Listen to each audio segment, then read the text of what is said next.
Hello, and welcome to a very festive Tilgate Tales. I was just doing some last minute decorating when I came across something that reminded me of a story. This. Any ideas what this is? It's very, very strong, and it's quite sharp as well. It's got these little points here. Any ideas? It's a clue to who today's story is about. This is an antler.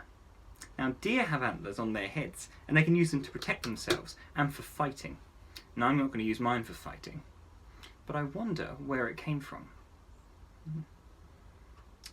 It came from one of our reindeer here at Tilgate, and today's story is about Freya the reindeer and what happened to her last Christmas Eve.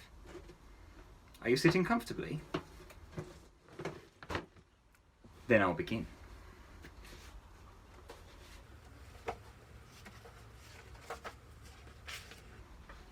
It was a crisp and cool Christmas Eve, and all the park was quiet. The car park was empty, the walled garden too, and the nature centre just by it. The wind howled. Can you howl like the wind? Make an O with your lips and blow. The clouds were low and puffy and white, and they seemed to be promising snow. Now Freya the reindeer was restless as she rolled around in her bed. She tossed and she turned, and she got to her feet and paced round the reindeer shed. Reindeer legs, they're funny old things. They make an odd snapping sound. The noise helps them find their friends in the snow while the reindeer are travelling round. So this snapping disturbed the late night air, but Freya could hear as well a distant sound, light and sweet, like the ringing of a jingling bell. "Stop being so loud," said Nana, another reindeer and Freya's best friend. "I'm trying to sleep and you've woken me up, and you're driving me quite round the bend." "I'm sorry," said Freya to Nana, "but didn't you hear that noise?"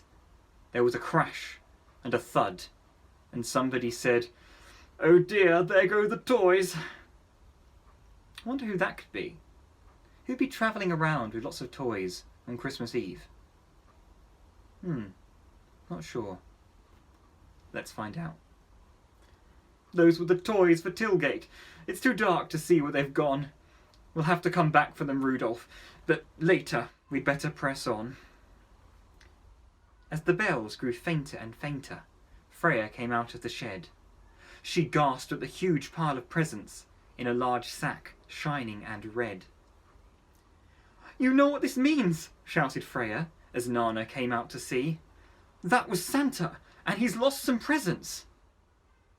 "Well, what's that got to do with me?" Nana looked down at the presents. She sniffed at the sack and said, "Ew, there's something green and gross on the sack, like moss, and it's squishy too." "The green stuff is lichen," said Freya, "and it's not gross, it tastes really nice. They say that it grows at the North Pole too, deep under the snow and ice. But forget the lichen, we have to help. We'll give these presents back." "But we can't fly," said Nana, "and we can't lift the whole sack." Freya thought for a moment and drummed her hooves on the floor. Then a thought struck her. It made so much sense. Well, that's what the lichen is for. It's part of the Christmas magic. When reindeer eat lichen, they fly. If we could eat some, maybe we could fly too. It's got to be worth a try. Would you eat the lichen? No, I wouldn't either. It doesn't sound very nice, but it's reindeer's favourite food. "It's normal reindeer food," she said, "with magic to help us with flight." She sniffed, she gulped, she shook her head, and bravely took a bite. Suddenly she rose from the ground and gently up into the air. She grinned in delight as Nana called up, "Freya, be careful up there." Freya ran through the air with ease, like a plane or a bird she flew. "Santa," she called, "please wait, come back. You left your gifts back at the zoo." And soon she heard that jingling sound, and the sleigh appeared just ahead. "Santa, stop," she called through the sky. "Ho ho, what's this?" he said. "Your presents are back with my friend," she said. But then who should appear into view but a grumpy Nana dragging the sack. "Here," she said, "these are for you."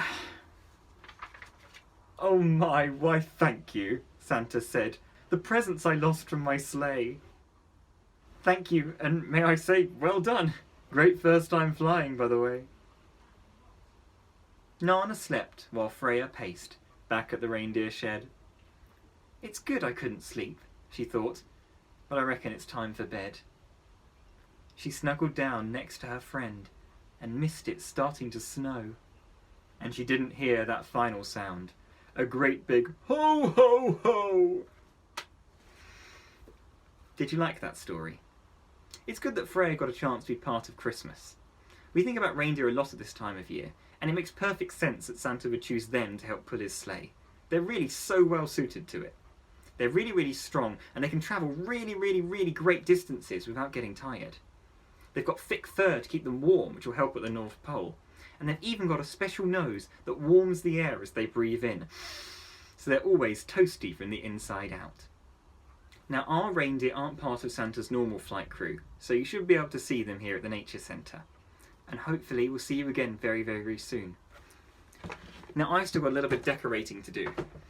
I'm going to put this little deer decoration on the tree to go with the lovely story, and I'm sure you've got plenty to do back at home as well. Decorating, wrapping presents, writing cards, maybe watching a Christmas film or two.